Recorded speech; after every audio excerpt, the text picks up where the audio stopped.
صلي على رسول الكريم وعلى عيسى وعلى عيسى وعلى عيسى العليم الحكيم رب اشرح لي صدري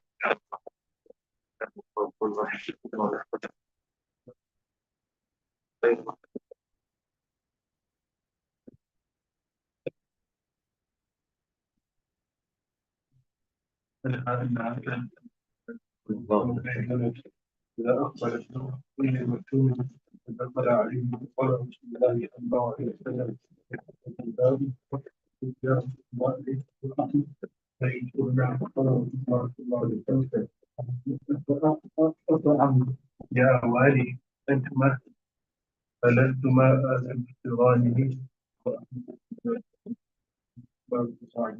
ليس الشيء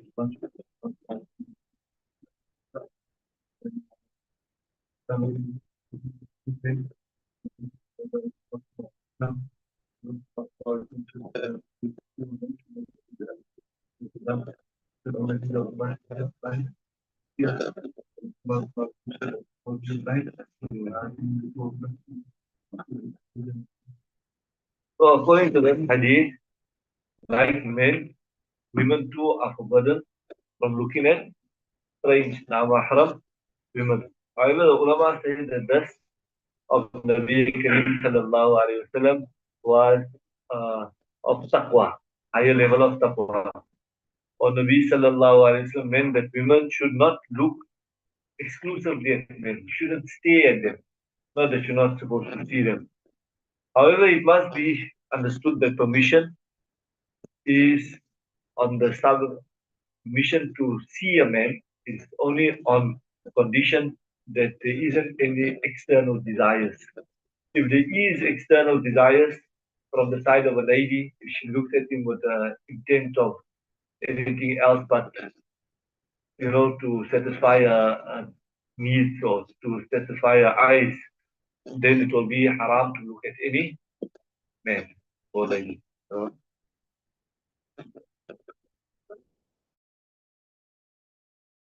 حكيم من أبيه عن جده رضي الله عنه قال قال رسول الله صلى الله عليه وسلم احفظ عورتك إلا من زوجتك وما ملكت يمينك. قلت يا رسول الله أفرأيت إن كان الرجل خاليا؟ قال والله أحق أن يستحي منه. رواه الترمذي وأبي داود وابن ماجه.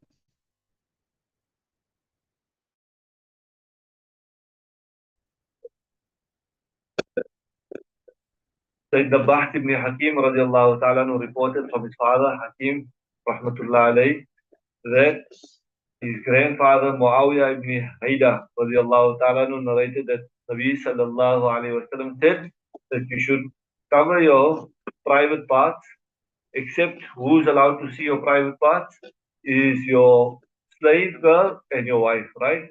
Other than that, you must be covered. So they asked him that, O Nabi of Allah, what do you say when a man is alone by himself? Then Nabi sallallahu alayhi wa sallam said, Allah is more right that you be shy, you have modesty, you have haya in front of him.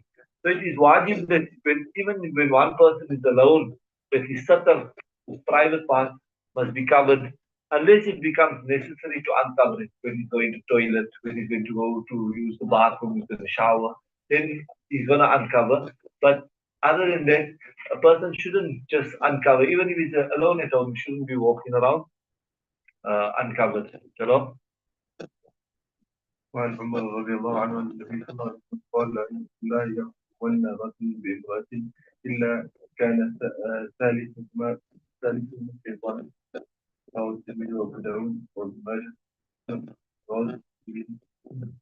So Umar رضي الله عنه was concerned about the man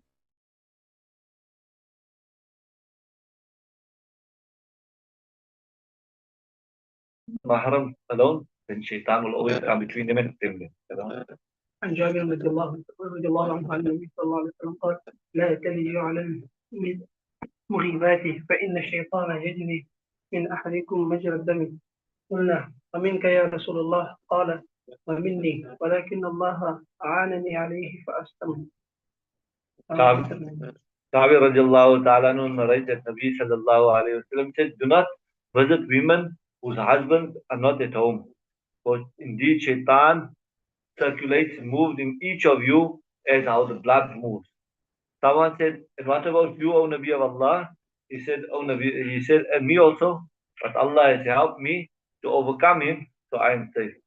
So Sheikh Abdul Haq al-Dahlawi says that where the blood circulates, meaning through the veins. That means shaitan moves through your veins. Just like how the blood moves through your veins, shaitan moves through your veins. Mullah Ali Qari rahimullah says that the devil, shaitan, moves in you just like how you don't see blood moving in you. If you look at somebody, you can't see the blood moving through them. Similarly, shaitan moves through them in the same way. You know? This verse here, فَأَسْلَمُ, means that Allah subhanahu wa ta'ala has given me power over him, so I'm safe.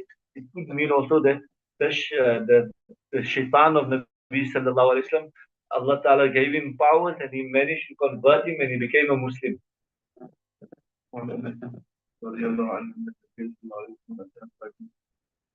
بعبد قد وهب لها وعلى فاطمة ثوب إذا قنعت به رأسها لم يبلغ رجليها وإذا غدت به رجليها لم يبلغ رأسها. فلما رأى رسول الله صلى الله عليه وسلم قال إنه ليس عليك بأس إنما هو وفلان أو أبو داود أن فرد عن بريد النبي صلى الله عليه وسلم رجليه وكفوتها and Fatima was فهي ثوب a garment إذا قنعت when she would put it up to her head not reach her feet when she would put it when she would tell her feet it would not reach her head when Rasulullah saw what she was afflicted with he said that indeed it is not an evil upon you but not a ceremony indeed it's only a corner and your sins or so Imam Shafi rahimahullah uses this hadith to say that the slave becomes like a mahram, right? Imam Abu Hanifa says no, that whether it's a slave or it's not a non-mahram is the same. The satar is the same, the aurat is the same must be covered. With regards to this was a young boy. It wasn't a boy that was baligh. That's why he was allowed to see either the head or the feet, the legs, from the ankles down. No, dignified.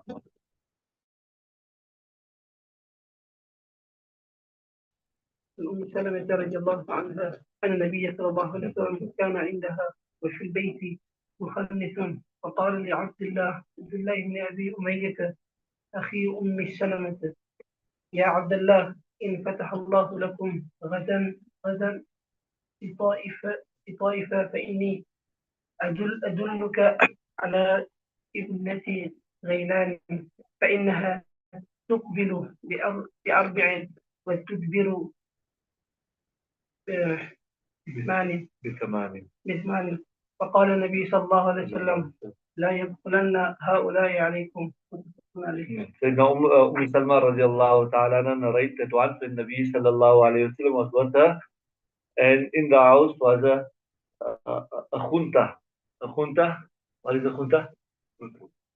Yes, yes. So it's simple terms what we're going to say promotion. A guy that acts like a girl, right? And this one boasted to Sayyidina Abdullah ibn Umayyah radiallahu ta'ala, the brother of Salma radiallahu ta'ala anha, that if Allah gives you victory tomorrow over Taif, O Abdullah, I shall point out to you the daughter of Ghaylan, who comes with 4 and goes with 8. Nabi sallallahu alayhi wa sallam, upon hearing this, said that let not him visit you anymore. Don't allow him in the house. Why? Because if he was really a junta, then he was allowed to come in the house, because that means like certain people, they behave like women. Sometimes the resemblance is natural, naturally they just have this, what you're going to say, like defect, that they don't pull to one side. Now, this person here, after Nabi sallallahu alayhi wa sallam heard him, Nabi sallallahu alayhi wa sallam said, do not let him come in here, because he was only active.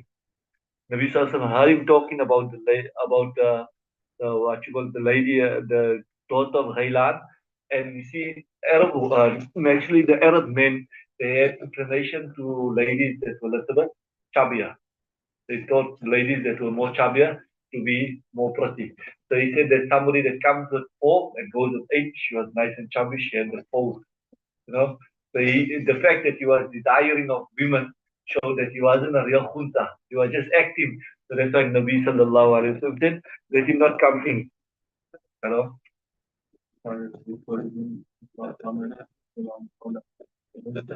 حجرا ثقيلا فبين أن تفضل عني ثوبي فلم أستطع أخذه فرآني رسول الله صلى الله عليه وسلم فقال لي خذ عليك ثوبك ولا تمشوا عراة رواه مسلم. فبشر بن مخرمة رضي الله عنه غير توكلي أي heavy rock was working my clothing fell off me and I was not able to take it. So Rasulullah sallallahu alaihi wasallam told me, he said that take your clothes and do not walk naked. Pull up your clothes, right? Not let your aura get exposed. وعن عائشة رضي الله عنها قالت ما نظرت أو ما رأيت خرج رسول الله صلى الله عليه وسلم قط رواه ابن ماجه.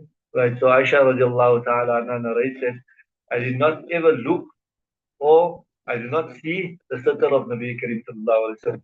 This or here is that whether Rawi wasn't sure whether he meant that ma nadartu or ma ra'aytu, which word was used. As Aisha radiallahu, in another hadith it says that nor did Nabi sallallahu alaihi wasallam look at me. So this was to show that the level of haya. وعن ابي امامه رضي الله عنه النبي قال ما منكم ينظر الى محل امراه اول مره ثم يغض بصره الا احدث الله عباده يجد حلاوتها رواه احمد. ابن عمر رضي الله عنه يريد النبي صلى الله عليه وسلم wherever a Muslim sees the image of a woman the first time he starts to gaze upon a woman the first time and then he turns away his gaze except that Allah subhanahu wa ta'ala will make him short actual words that will find it. So what happened is he saw a lady that was very beautiful and immediately he turned away. So that means now he chose to obey Allah subhanahu wa ta'ala. He found that need, that urging him, that said, hey, that's a beautiful woman, but he turned away and he said that I'm going to obey Allah subhanahu wa ta'ala. Allah Ta'ala will give him the sweetness of ibadat. Meaning now when you do ibadat, you taste the sweetness because he shunned his own desires to obey Allah.